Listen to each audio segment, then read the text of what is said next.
Warren Foegele scores twice, Oilers beat Red Wings 5-2, Detroit, AP, Warren Foegele scored twice in the second period and the Edmonton Oilers went on to beat the Detroit Red Wings 5-2 on Tuesday night. Detroit, AP, Connor McDavid extended his point streak to 13 games and Warren Foegele scored twice in the second period, helping the Edmonton Oilers beat the Detroit Red Wings 5-2 on Tuesday night. Foegele, a fourth-round winger, had his first two-goal game of the season one game after he was a healthy scratch.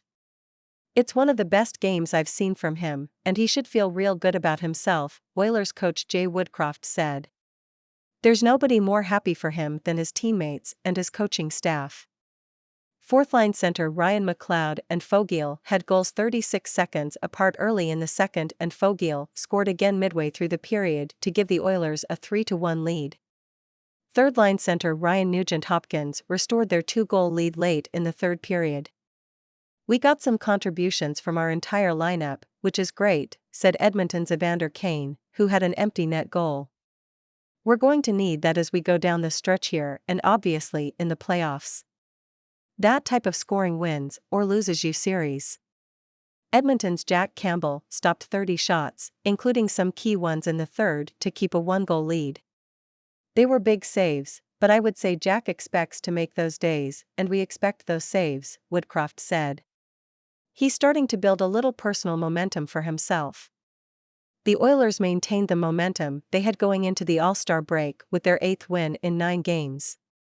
"The boys have been playing great leading up to the break and definitely wanted to continue where we left off," Campbell said.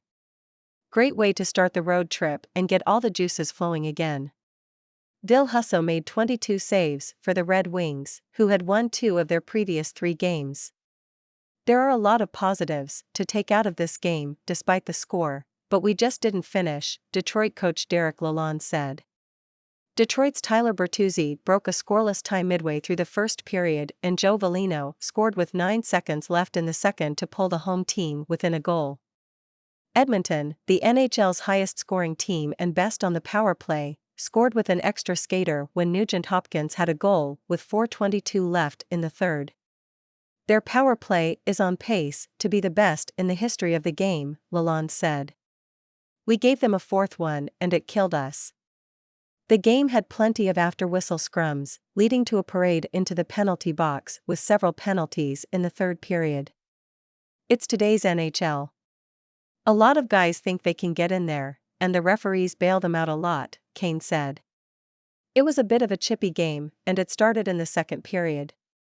We got some guys on our team that don't mind answering the bell." Red Wings captain Dylan Larkin said he and his teammates let the emotions get the best of them when a game-tying goal was needed. "That's something we need to learn from," Larkin said. Notes: McDavid has 9 goals and 12 assists during his 13-game point streak, giving him an NHL-high 41 goals and 93 points. Bertuzzi, who has been limited to 18 games by injuries, scored his second goal of the season. Up next, Oilers play at Philadelphia on Thursday. Red Wings host the Calgary Flames on Thursday. ____AP NHL, www.apnews.com/hub/NHL and www.twitter.com/AP_sports Larry Lage, The Associated Press.